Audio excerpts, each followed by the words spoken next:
para a linguagem, para a compreensão de cada uma delas. Abra sua Bíblia, por favor, Mateus capítulo 9. Vamos ao texto bíblico, Mateus capítulo 9. Estamos numa série de mensagens sobre Jesus Transforma e hoje falaremos, com a graça de Deus, sobre a missão de Jesus. A missão de Jesus. Mateus capítulo 9, leremos do versículo 35 até o versículo 38. A missão de Jesus. Vamos orar mais uma vez, pedindo a superintendência do Santo Espírito do Senhor sobre esse momento. Um momento tão precioso para nós. Senhor, muito obrigado a Deus pela grande bênção de estarmos aqui. Isso aqui para nós é um grande privilégio. Esse momento é muito sublime. E te pedimos que agora não seja diferente do momento que o Senhor falou ali no Jardim das Oliveiras, ó Deus, no Sermão do Monte também. O Senhor falava e o teu povo te ouvia. Estamos aqui para ouvir a voz do Senhor. Por isso nós te pedimos que fale, ó Deus, ao coração. Fala ao coração de todos e de cada um que está aqui. Porque somente o Senhor tem esse poder e essa capacidade de fazer com que a mesma palavra alcance o coração de todos e de cada um que está aqui. Então nós suplicamos ao Senhor, ó Deus, que o teu Filho desapareça e que somente Jesus Cristo possa resplandecer. Esconde o teu servo atrás da tua cruz. É a oração que fazemos em nome de Jesus. Amém. Texto bíblico diz assim, Mateus 9, 35 a 38. E Jesus percorria todas as cidades e aldeias, ensinando nas sinagogas e pregando o evangelho do reino e curando todo tipo de doenças e enfermidades. Ao ver as multidões, Jesus se compadeceu delas, porque estavam aflitas e exaustas, como ovelhas que não têm pastor.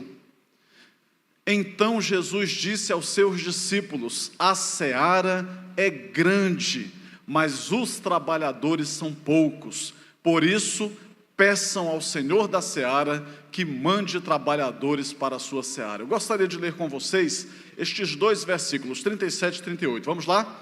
Então Jesus disse aos seus discípulos: a seara, mas os trabalhadores são poucos. Por isso, peçam ao Senhor da seara que mande trabalhadores para a sua seara. O que a Bíblia nos ensina sobre a missão de Jesus? São pelo menos 4 pontos. A Bíblia nos ensina, com base no texto que acabamos de ler, que o foco da missão de Jesus são as pessoas. Isso fica muito claro, não resta nenhuma dúvida. E Jesus, diz o texto, versículo 35, e Jesus percorria todas as cidades e aldeias, ensinando nas sinagogas, pregando o evangelho do reino e curando todo tipo de doenças e enfermidades. Este era o foco de Jesus. Ele ia das grandes cidades, ele ia para as cidades, para a zona urbana, mas ele também ia embrenhando, ele ia enveredando e entrando para as áreas mais interioranas, ele ia atrás de pessoas. Nós aprendemos com Jesus e com o Evangelho que pessoas são mais importantes do que coisas, do que estruturas, do que evento. Quanto que a gente celebra por cada vitória que nós temos? Fizemos um bom investimento em tecnologia para facilitar a transmissão. Estamos com um nível muito bom e melhorando cada vez mais. Temos esse ambiente confortável. Eu fico assim surpreso que as pessoas vêm prestar serviço aqui, como quem veio dar manutenção no ar-condicionado, e disse assim: olha, eu não conhecia esse templo de vocês. Essa igreja é muito bonita, essa igreja é muito confortável. Nós temos um belo estacionamento aqui em frente, temos poltronas muito agradáveis, uma bela e baita estrutura, mas isso aqui não é mais importante do que o coração disso tudo. As pessoas são mais importantes do que tudo. Se esse prédio desaparecesse instantaneamente, a igreja continuaria firme, porque a igreja somos nós, são as pessoas. Então, pessoas são mais importantes que as coisas, estruturas e eventos. É dever da igreja alcançar todas as dimensões da cidade. E isso nós aprendemos com o nosso Senhor e Salvador Jesus Cristo. O texto diz que Jesus percorria todas as cidades, todas as cidades. Me lembra a fala do grande pregador John Wesley. Ele dizia assim: o mundo é a minha paróquia. Então ele não ficava restrito, ele não ficava confinado ao prédio, ao templo, mas ele considerava que toda aquela região, a cidade, as circunvizinhanças, cidades adjacentes, tudo ali era campo da sua atuação. E com Jesus aprendemos a mesma coisa. Então Jesus não ficava confinado a um lugar, ele ia no templo, ele ia na sinagoga, ele ia na feira, ele passava pelas ruas, ele ia pelas estradas, ele ia nas cidades maiores, também ia no que seria o equivalente aos vilarejos, porque ele ia atrás das pessoas. Então, o texto diz claramente, Jesus percorria todas as cidades e aldeias. Ele ia do aspecto macro ao aspecto micro. É nossa obrigação entendermos aonde nós estamos, onde fomos plantados pelo Senhor. Jesus ia das grandes às pequenas cidades, e o seu ministério atacava em todas as dimensões. Veja, o foco de Jesus eram as pessoas. Ele ia das grandes cidades ao coração, ao interior das cidades, mas ele também ia cumprindo o ministério tríplice, pelo que o texto diz.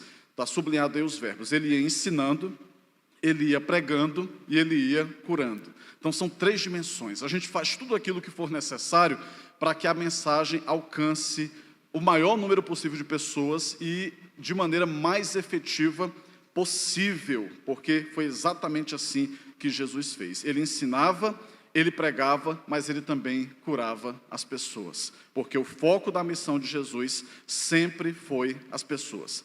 Em segundo lugar, com base nesse texto, nós podemos claramente entender que a missão só será cumprida se houver compaixão. Então nós aprendemos também com a Bíblia, e a Bíblia fala sobre a missão de Jesus, que a missão só será cumprida se houver compaixão. O texto bíblico do versículo 36 diz: ao ver as multidões, Jesus se compadeceu delas, porque estavam aflitas e exaustas, como ovelhas que não têm pastor.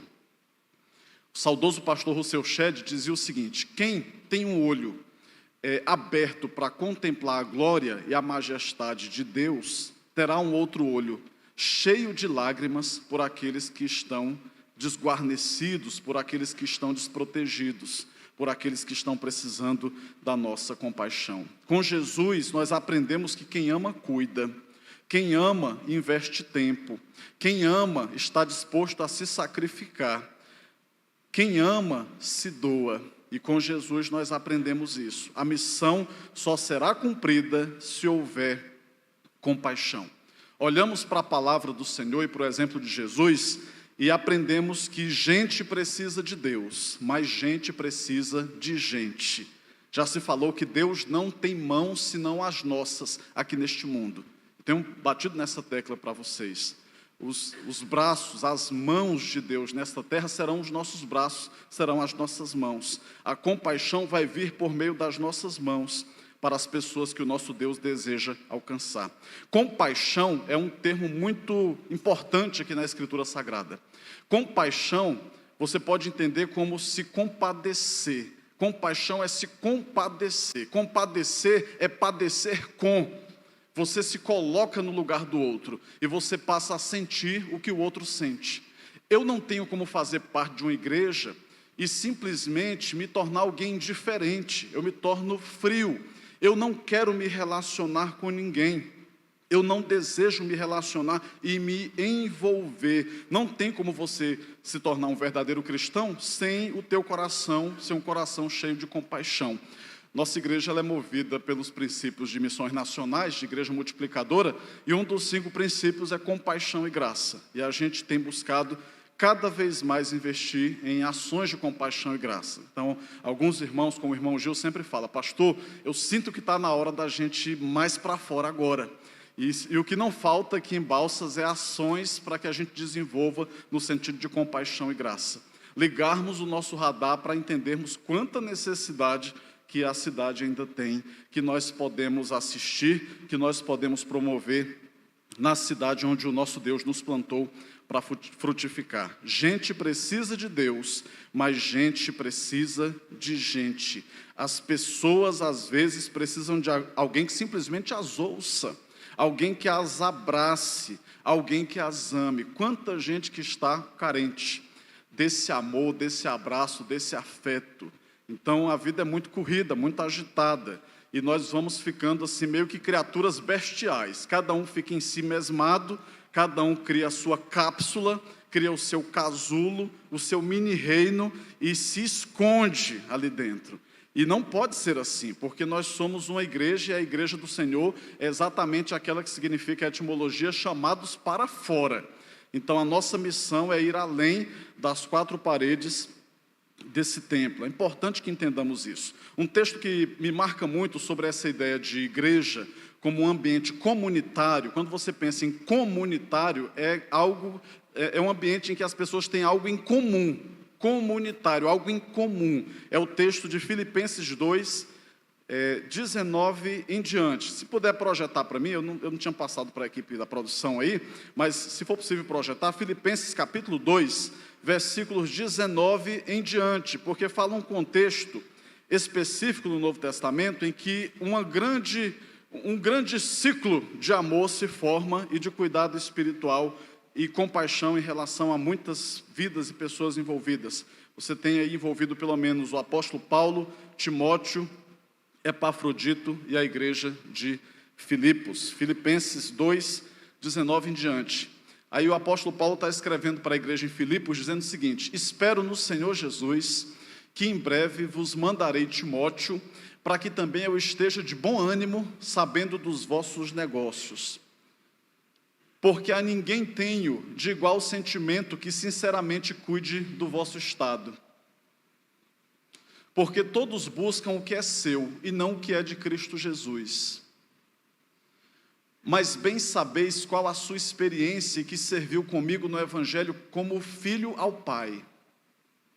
De sorte que espero enviá-lo a vós logo que tenha provido a meus negócios. Mas confio no Senhor que também eu mesmo em breve irei ter convosco.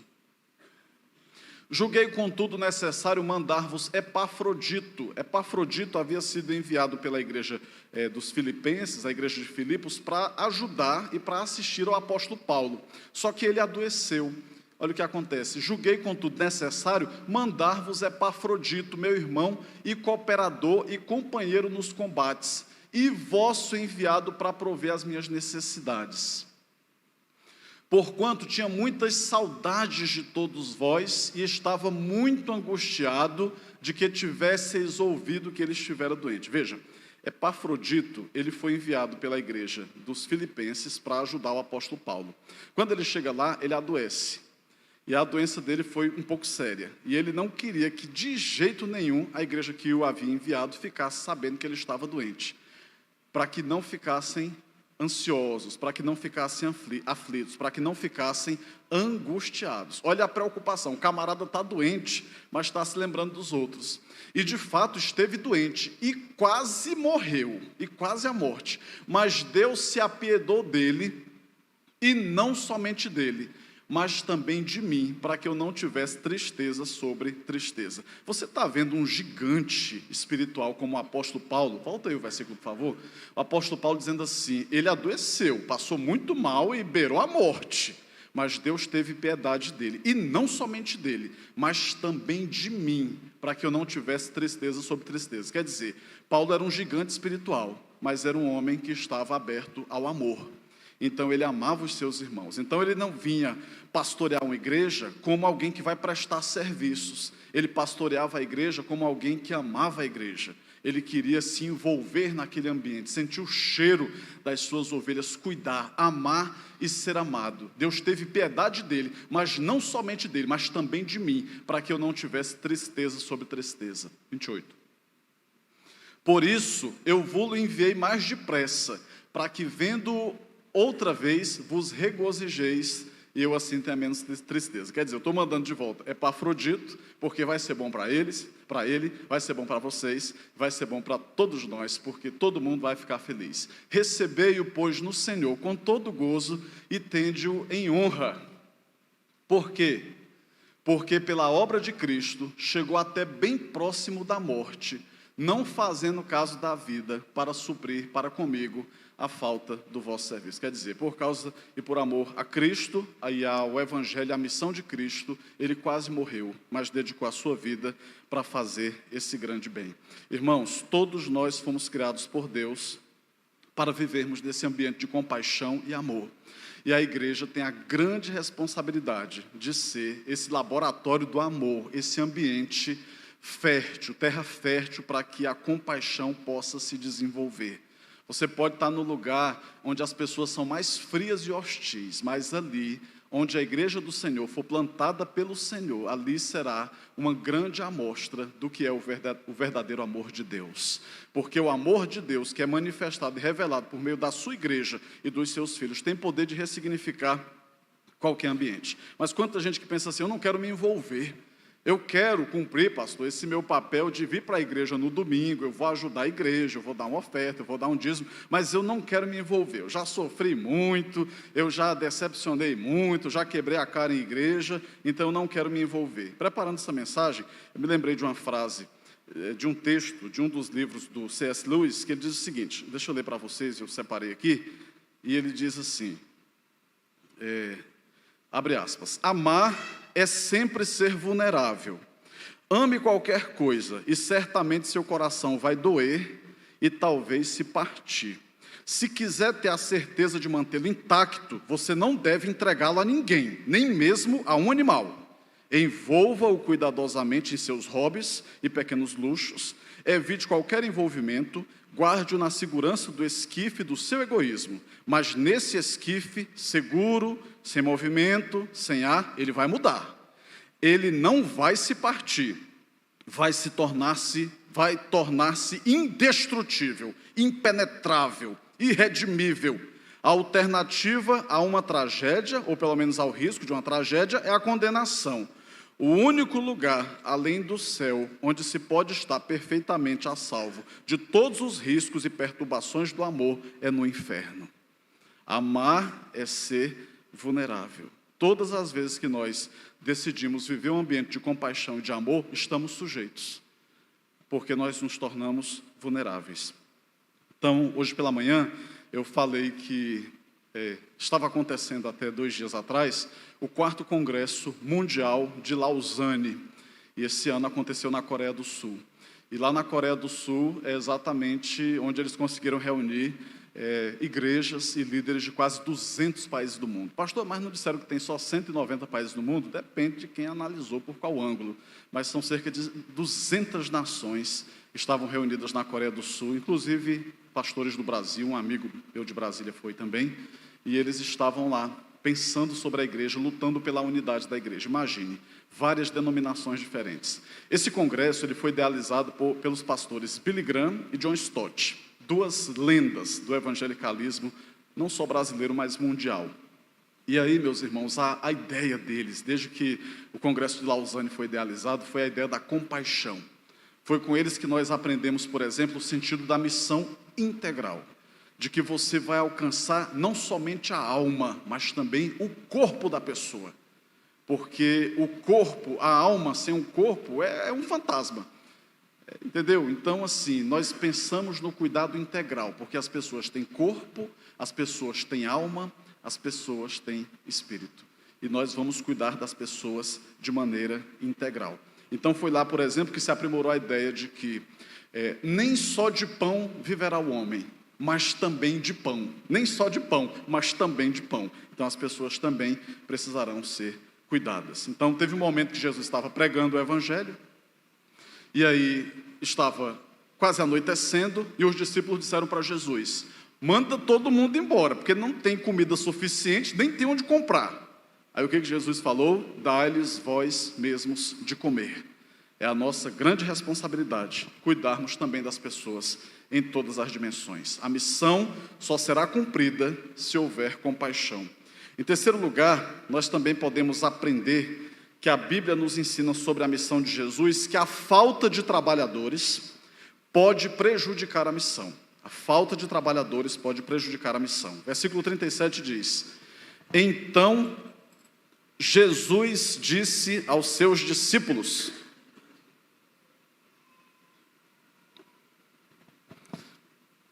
a seara é grande, mas os trabalhadores são poucos. Essa evidência, esse diagnóstico foi trazido pelo próprio Jesus. Ele falou: a seara é grande, O campo para ser trabalhado, a lavoura é muito grande, mas os trabalhadores são poucos. A falta de trabalhadores pode prejudicar a missão. Corremos o risco de perdermos a maior colheita de almas da história por falta de trabalhadores.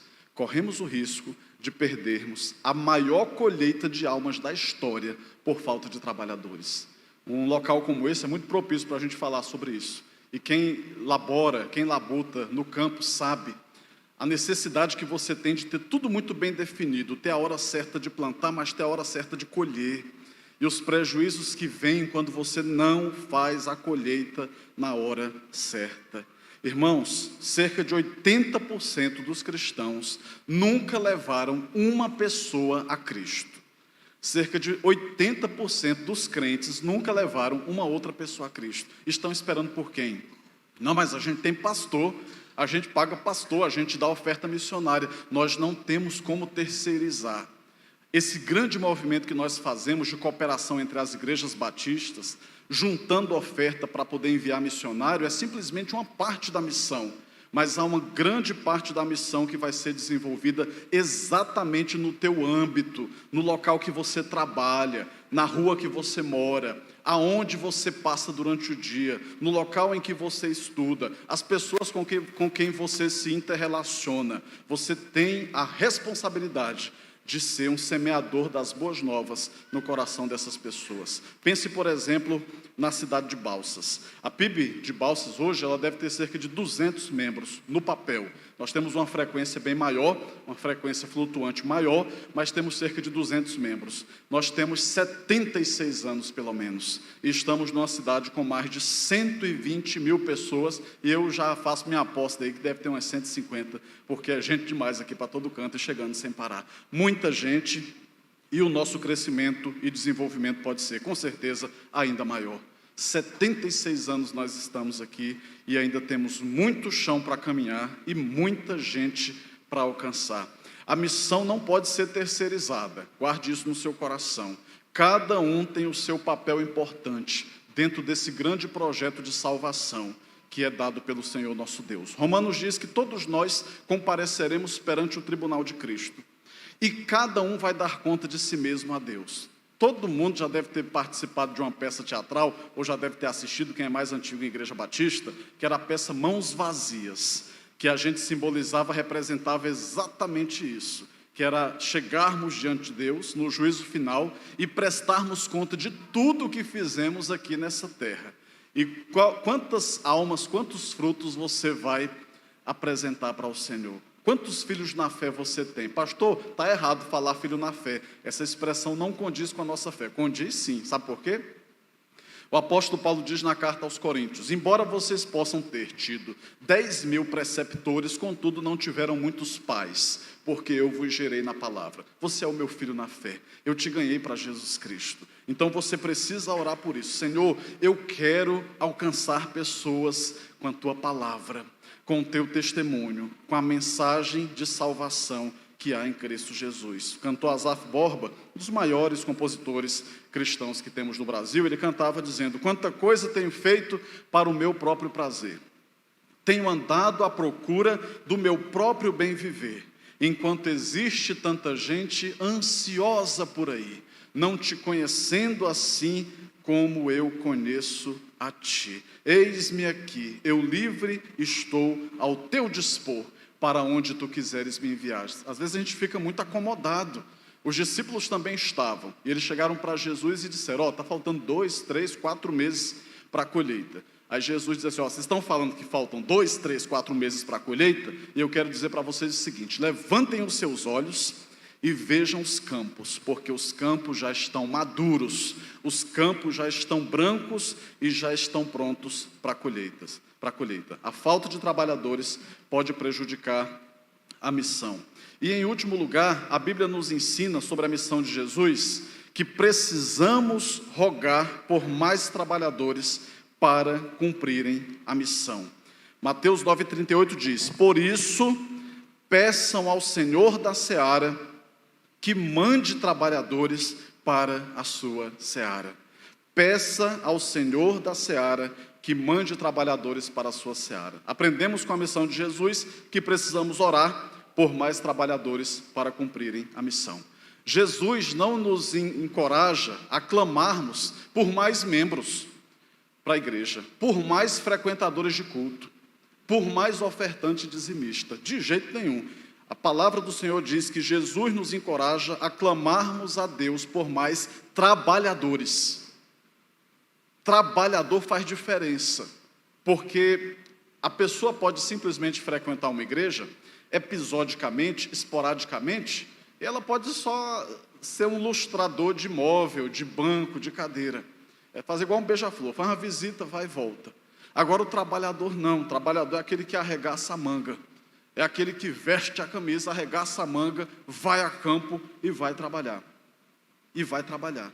E Jesus diz, peça ao Senhor que mande trabalhadores para a sua seara.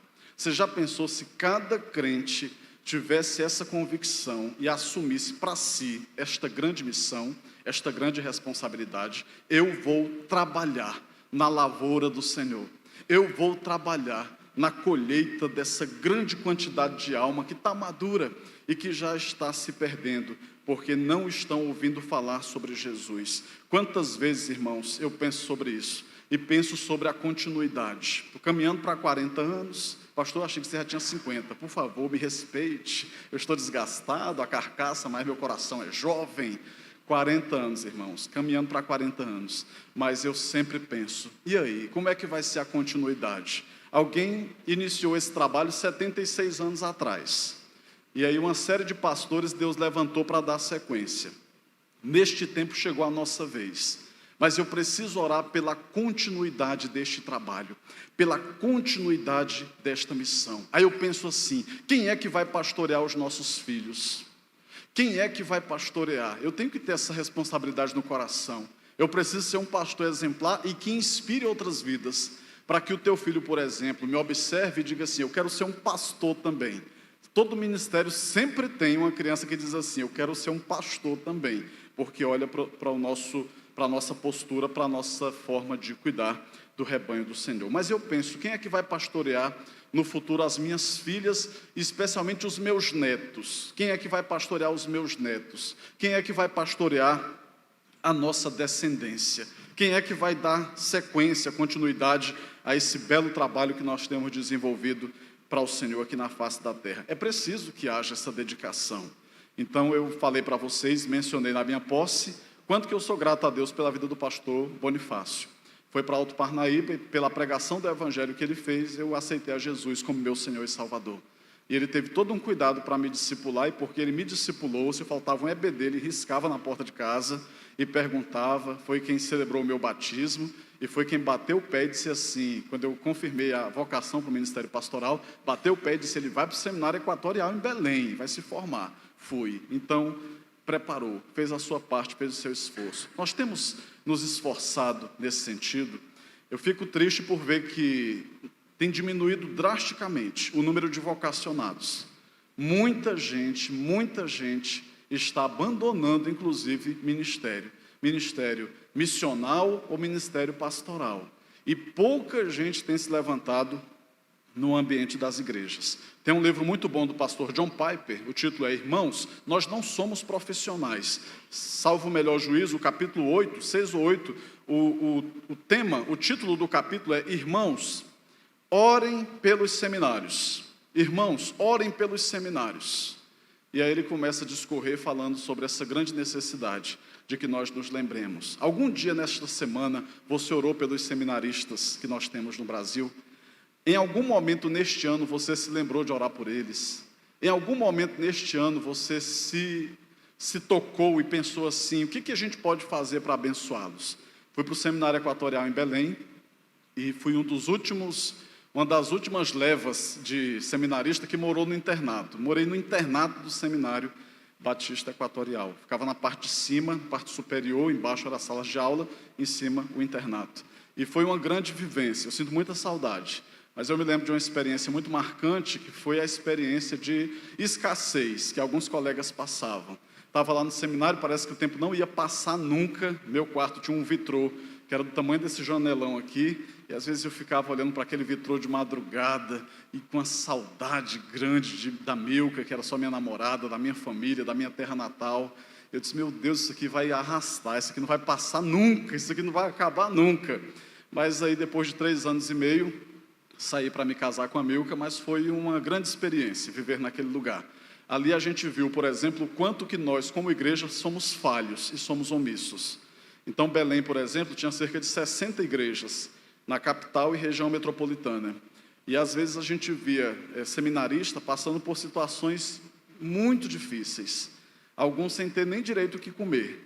E aí, irmãos, olha como é que Deus provê tudo que a gente precisa. Eu cheguei no seminário, então eu tinha muita resistência em relação a outras denominações, como denominações neopentecostais, enfim. E aí Deus foi quebrando meu orgulho nesse sentido, porque aquilo que não vinha da parte dos batistas, Deus levantava improváveis.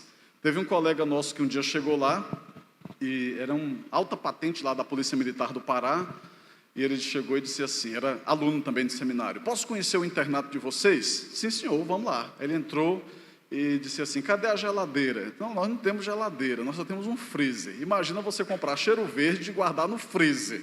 O cheiro verde ficava petrificado, sorvete de cheiro verde, de coentro. E tudo que botava era assim. E ele ficou assim, encabulado com aquilo, disse, eu vou dar um presente para vocês. No outro dia chegou a geladeirinha que ele deu para a gente de presente. E era um presbiteriano. Mas o que me marcou nem foi tanto presbiteriano, foi uma colega da Quadrangular. Ela também era forte, assim, da pisada pentecostal, muito forte, né, o pentecostal, muito elétrica, se tornou uma grande amiga depois. E aí ela entendeu mais ou menos o que acontecia. A gente não era de estar falando, mas ela descobriu por alguém. E um dia ela chega lá no seminário com um monte de sacola, ela mesma fez compras com o próprio dinheiro, e comprou, chegou com um monte de sacola, com fruta, com verdura, com carne, com arroz. Deus levantando presbiteriano, e gente da Quadrangular para sustentar os seminaristas batistas. Enquanto um monte de gente que poderia estar dando uma cesta básica não significaria nada. Então, assim, poderia ter 1000 razões para explicar por que aquilo aconteceu. Mas a gente não precisa esperar pelos outros. Nós podemos assistir. Então, uma igreja simples, como a igreja de Alto Parnaíba, me mandou para o seminário, aprovou por unanimidade minha ida para o seminário, e eu levei a carta de recomendação, fui um dos últimos a fazer isso, a ata da Assembleia que aprovou minha ida para o seminário, aprovado por unanimidade, fui para o seminário, e eles também aprovaram me ajudar, só que a igreja era muito limitada financeiramente.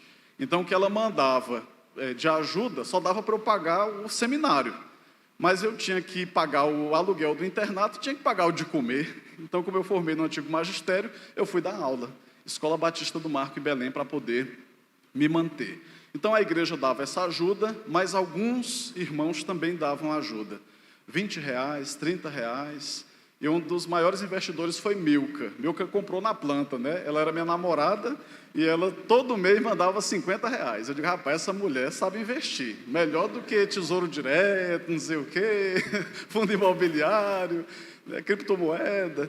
E aí Milka investiu. Mas eu também, de alguma forma, eu tive a revanche, porque eu dava presente para ela, no tempo do namoro, dava livros. Então eu dava livros que eu já estava de olho. Se a gente se casar, eles vão voltar para a minha biblioteca. Então ela não entendia por que eu dava Teologia Sistemática de Wayne Grudem. Olha o presente romântico. Teologia Sistemática de Louis Berkhoff, de Erickson. Então era um jogo de interesse muito forte.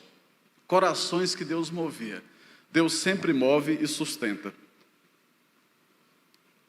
Mas o que eu quero te dizer é o seguinte, a gente tem que orar e dizer, Pai, não me deixa fora do que o Senhor está fazendo sobre a terra. Eu lembro que, acho que foi em Braslândia, toda igreja praticamente tem essa fala. Ia ter uma assembleia, e aí na assembleia era para aprovar, pagar o seminário de alguém. Aí sempre tem alguém que levanta e diz assim, tá, mas e aí, a gente vai pagar, e a pessoa vai ficar depois aqui, prestando serviço? Eu digo, meu amigo, isso aqui não é fiéis gospel não, a gente está investindo para o reino.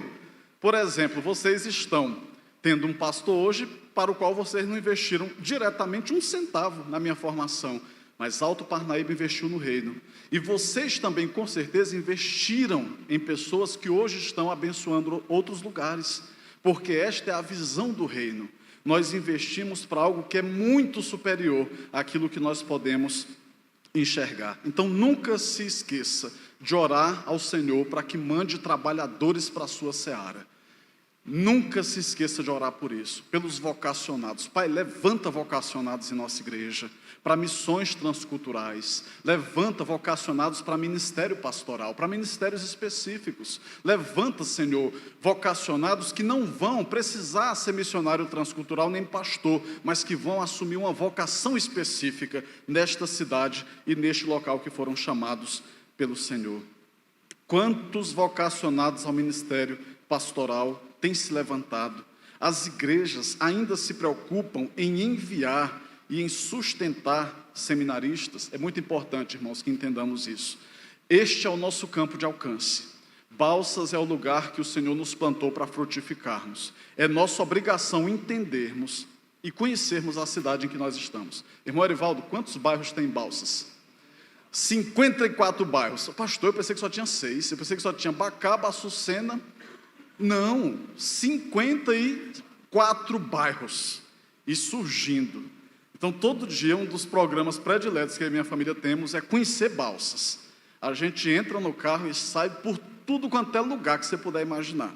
Mas nós temos que entender que Balsas também é o maior município em extensão territorial. Que além da zona urbana, nós temos uma vasta zona rural, que precisa ser conhecida por nós. Lembrar assim, o que significa Batavo? Tem gente lá para ser alcançada, já tem igreja lá, estou falando dos maiores, e os menores, e os pequenos povoados. Nós precisamos olhar com esse olhar de quem é responsável por levar a missão de Deus neste lugar. Nós temos a obrigação de alcançar da prateleira, do topo da prateleira da pirâmide social, até a parte de base da pirâmide social. Tudo e todos precisam entrar em nosso radar, porque Deus não tem mãos senão as nossas. E eu quero ser essa igreja, e como pastor, o nosso grande compromisso é envisionar essa igreja, para que seja uma igreja audaciosa, para que seja uma igreja corajosa, para que seja uma igreja visionária, e que experimentará uma grande colheita de almas para a honra e glória do Senhor Jesus Cristo. Amém? Eu separei um recortezinho de uma poetisa batista, chamada Mirtes Matias, muito querida, e ela tem poesias fenomenais. Eu fiz esse recorte de apenas um trechinho. Tua herança, Mirtes Matias, mas não permitas que os sonhos te possuam, é preciso que os disciplines, transformando-os em poemas, árvores, catedrais e monumentos. Tu podes impedir que a terra se corrompa, que o povo se degrade como um corpo gangrenado com câncer. Deus te fez sal da terra, e longe esteja o dia em que venhas a te achar bom e sábio demais para as tarefas humildes, os cenários pobres, em que venhas a julgar um desperdício gastar a juventude e talentos num lugar difícil. Teria sido um desperdício aquele jovem Deus, vestido de humanidade, jejuar no deserto, onde só feras e anjos o podiam ver? Continua ou não? Continua. Próxima. As telas precisas, não importa a moldura, por isso deixo-te como herança essa geração faminta de amor, ao lado dos sonhos e ideais que me sustentaram até aqui. É tua vez de ser rio no ermo, fonte no deserto, caminho na floresta. Se te submetes, Cristo salvará o mundo através de ti. Amém? Se te submetes, se te dispões, Cristo salvará o mundo através de ti. Fica em pé para a gente orar. A gente vai orar e vai cantar uma canção, irmãos, que tem que ser transformada em uma oração. Todos necessitam de um amor perfeito, perdão e compaixão. Jesus Cristo tem poder para salvar todas essas pessoas. E eu só quero dizer, Senhor, eis-me aqui, eu estou ao teu dispor, para onde tu quiseres me enviar, por mais que me custe muito, por mais que me custe tudo, não tem problema não, eu quero consagrar minha vida para o Senhor. Você vai orar igual Maria: Pai, eis aqui a serva do Senhor, cumpra-se em mim segundo a tua vontade, dedicando-se ao Senhor. Papai, Muito obrigado pela tua palavra. Obrigado, ó Deus, porque tu falas ao nosso coração. Obrigado, ó Deus, porque podemos ouvir a tua voz. E neste momento, Senhor, o que eu te peço é que tu hajas em cada coração que está aqui presente. Que essa mensagem, ó Deus, possa mover o coração, possa incomodar, no sentido de impulsionar teu filho, tua filha, para a vocação que o Senhor tem chamado. Aqueles que o Senhor tem chamado para a missão transcultural, aqueles que o Senhor tem movido para o ministério pastoral, aqueles que o Senhor está chamando para transformar a sua profissão numa plataforma do Evangelho. Senhor, ajuda-nos a levantarmos os nossos olhos e vermos os campos que estão maduros para a colheita. Em nome de Jesus, Senhor, dá-nos o teu olhar, que a gente olhe para Balsas do jeito que o Senhor olhe. Nós te pedimos isso, sabemos que é audacioso, mas é a nossa oração. Dá-nos a lente de Deus, do céu, para que vejamos esta cidade, estas pessoas que estão aqui, da forma que o Senhor vê, com a mesma compaixão, com o mesmo amor, com o mesmo desejo de salvar estas pessoas.